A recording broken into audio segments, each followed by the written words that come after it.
मार्कंडेय पुराण से भगवान सत्यनारायण की कथा के अंतर्गत चौथे अध्याय में यात्रा के संबंध में कथा है। कहीं पर आप लंबी यात्रा करते हो तो 3 काम में से कोई भी एक काम करके फिर यात्रा करनी चाहिए, तो वो यात्रा निर्विघ्न पूर्वक संपन्न होती है। पहला तो मंदिर में भगवान का दर्शन करें अथवा गाय को घास खिला करके एवं ब्राह्मण को कुछ दक्षिणा दे करके यात्रा करते हैं। यात्रा की जाती है तो यात्रा मंगलमय होती है। जिस प्रकार से वैश्य ने आपने सुना कि हीरा जवाहरात नाव में रख करके अपने कांचन नगर के लिए प्रस्थान किया। महाराज आए, दंडी स्वामी का रूप धर करके पूछा, तुम्हारी नाव में क्या रखा है? धन के मद में चूड़ होकर कहने लगा, महाराज मैं वैश्य हूँ, व्यापारी हूँ, हमारी नाव में मिर्च मसाला के अलावा और कुछ नहीं है। भगवान बोले, सत्यम भवत्ते वचा, तुम्हारा वचन सत्य हो। धन की 3 गति बताई गई है। जब महारानी लक्ष्मी की कृपा बरसे, घर में धन का आगमन होता रहे, तो पहला दान, दर्शन, पुण्य, अन्नदान, धर्म कार्य बढ़ा देना चाहिए, तब तो लक्ष्मी चिरकाल तक घर में टिकती हैं आपके। पहला दान हुआ।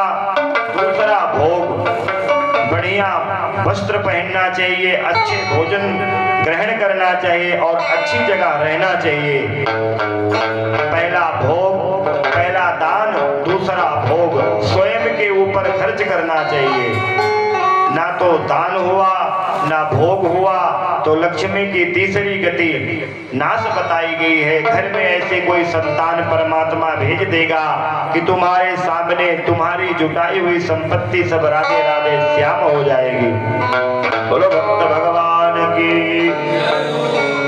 जिस प्रकार के लक्ष्मी के 4 पुत्र बताए गए हैं, लक्ष्मी के सुत 4 हैं, धर्म अग्नि नृप चोर।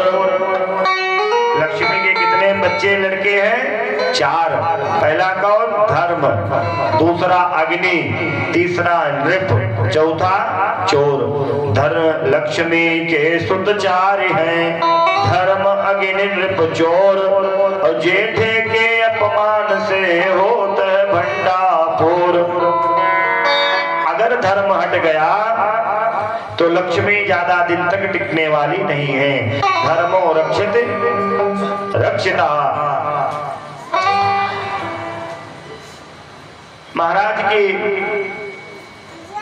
महाराज थोड़ी दूर जाकर बैठ गए। जब वैश्य अपनी नाव की तरफ देखा तो नाव जो जल में के भीतर डूबी हुई थी आधी, वो कागज की भांति तैरने लगी। जब तैरती हुई नाव को देखा तो मूर्छित होकर पृथ्वी पर गिर पड़ा, विलाप करने लगा। दामाद ने कहा, बाबा आपने जो झूठ बोला उसी का फल है, महाराज के पास जाकर क्षमा याचना करनी चाहिए। शास्त्र में बताया गया है कि 3 चीज के ऊपर सबका मोह ज्यादा होता है। वो 3 प्रकार की वस्तु कौन कौन सी है और तीनों का नाम पासे है? कौन बताएगा? पहला तो पैसा। बड़े परिश्रम करने के बाद धन की प्राप्ति होती है। अगर निरर्थक धन कहीं चला गया तो पूरा दिन जीव उसी पर भ्रमण करता रहेगा। पहला पैसा, दूसरा प्राण। अगर आप कहीं निर्जन स्थान में फंस गए हैं तो वहां आपकी धन संपत्ति देकर भी वहां से निवारण हो, तो बुद्धिमानी चतुराई इसी में है कि वहां से निकलने का प्रयास करना चाहिए। अगर आप बचे रहे तो धन संपत्ति पुनः बना लेंगे। तीसरा क्या है? पहला पैसा, दूसरा प्राण और तीसरा पत्नी। ये सबको अति प्रिय है। बोलो लक्ष्मी नारायण भगवान की।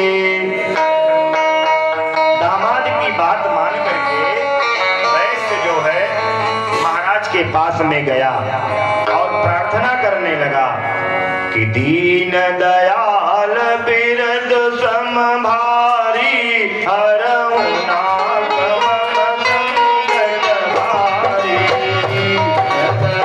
दयाल बिरद समभारी हरऊ नाथ मम संकट भारी।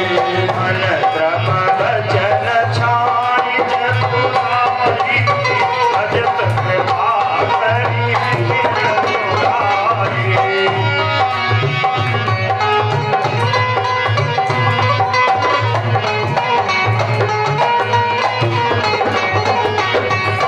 और मनोरथ जान बसौ सदा और पुरस भई।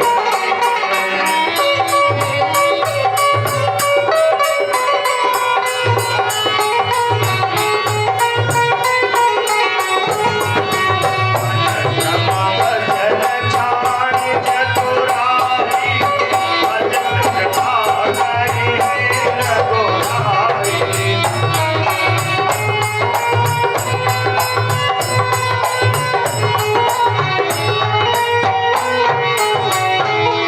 बार बार भगवान से प्रार्थना करने लगा, हे दीन बंधु, हे दीनानाथ, हे लक्ष्मी नारायण पति, आपकी माया को ब्रह्मा विष्णु महेश नहीं जान सकते।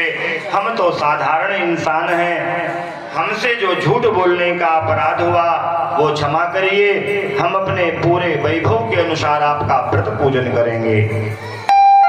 नारायण स्वामी कहने लगे, बार बार धर्म करने का संकल्प लिया और एक भी बार धर्म किया नहीं, इसलिए महान कष्ट के भागी बने। धर्मो रक्षते रक्षिता। अगर हम धर्म की रक्षा करेंगे तो धर्म हमारी रक्षा करेगा। निर्भय हो जाओ और अपने घर के लिए प्रस्थान करो। भगवान के श्री चरणों में नतमस्तक होकर के वह वैश्य अपनी नाव की तरफ आकर देखा तो जो धन विलीन हो चुका था वो सारा हीरा जवाहरात मिला। प्रसन्न होकर गंगा में गुप्त दान किया। गंगा में गुप्त दान करने के पश्चात अपने नगर के लिए प्रस्थान किया। जब गांव थोड़ी दूर रह गया तो अपने एक दूत को भेजा। दूत लोग घर पर गए, वहां देखा तो माँ बेटी भगवान का पूजन कर रही है।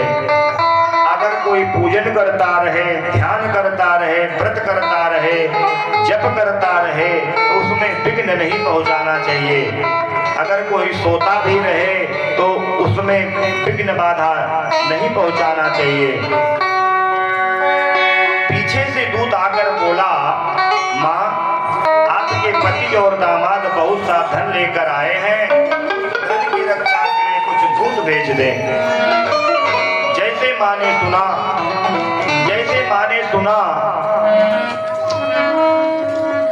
पतिदेव आए हैं, वो कहने लगी, बेटी तू भगवान का पूजन करो। और मैं पति दर्शन करके आई।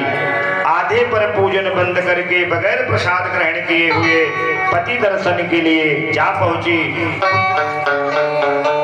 पुत्री मन में विचार किया, हमारे भी पति हैं, मुझको भी जाना चाहिए।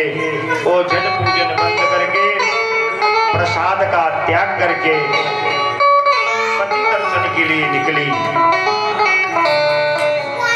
जैसे ही माँ बेटी नदी के किनारे पहुंची, देखते देखते पति समेत नाव जल में लुप्त हो गई। कन्या विलाप करने लगी, हे माँ, जब पृथ्वी पर पतिदेव नहीं रहे तो मेरा जीना व्रत है। चंदन की चिता तैयार करो, हम पति की खड़ाव लेकर सती होंगी। आकाशवाणी हुई, बेटी भगवान का पूजन तो किया पर प्रसाद का त्याग करके चली आई हो, इसीलिए पति दर्शन नहीं हुए। सत्यनारायण की कथा में कहीं पर आप जाइए तो बगैर प्रसाद लिए हुए वापस नहीं आना चाहिए। माँ बेटी पुनः घर गई, भगवान नारायण का प्रसाद ग्रहण किया। पति और दामाद के लिए प्रसाद लेकर आई, उसी स्थान पर पति दर्शन हुए। जय जय श्री स्कंद पुराणे रेवाखंडे सत्यनारायण पदकथायां चतुर्थोत्सवा बोलो वृंदावन बिहारी लाल की जय। एक छोटा सा भजन शिव जी का बोलिए, शिव जी का।